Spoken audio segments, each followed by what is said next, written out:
नमस्कार दर्शकों। 23 साल बाद जब भारत का प्रधानमंत्री साइप्रस की जमीन पर उतरा तो नजारा कुछ खास था। राष्ट्रपति खुद एयरपोर्ट पर स्वागत के लिए पहुंचे और फिर जो हुआ वो था भारत साइप्रस के रिश्तों में नए युग की शुरुआत। प्रधानमंत्री श्री नरेंद्र मोदी ने साइप्रस के लिमासोल शहर में राष्ट्रपति निकोस क्रिस्टोडुलाइड्स के साथ एक high profile business round table में हिस्सा लिया। इस योजना में भारत और साइप्रस के दर्जनों टॉप बिजनेस लीडर शामिल हुए, जिनका प्रतिनिधित्व वित्त, रक्षा, शिपिंग, टूरिज्म और टेक्नोलॉजी जैसे क्षेत्र में था। पीएम मोदी ने अपने संबोधन में भारत की आर्थिक प्रगति और भविष्य की योजनाओं पर जोर देते हुए कहा कि बीते एक दशक में भारत न सिर्फ पांचवी सबसे बड़ी अर्थव्यवस्था बना, बल्कि अब तीसरे नंबर की ओर तेजी से बढ़ रहा है।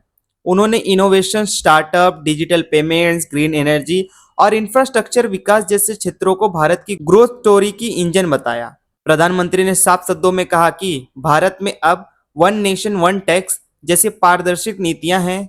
एज ऑफ डूइंग बिजनेस के साथ ट्रस्ट ऑफ डूइंग बिजनेस पर भी उतना ही बल दिया जा रहा है। इस दौरान भारत और साइप्रस के स्टॉक एक्सचेंज के बीच एमओयू पर भी सहमति बनी और यूपीआई जैसे डिजिटल पेमेंट्स को दोनों देशों के बीच शुरू करने का काम तेजी से हुआ। प्रधानमंत्री ने साइप्रस को यूरोप का गेटवे बताया और इसे निवेश के लिए एक बड़ी संभावना बताया। साथ ही उन्होंने India Greece Cyprus business council की स्थापना का स्वागत किया, जो त्रिपक्षीय सहयोग को नई दिशा देगा। बात सिर्फ भाषणों की नहीं, बल्कि विश्वास और साझा भविष्य की थी।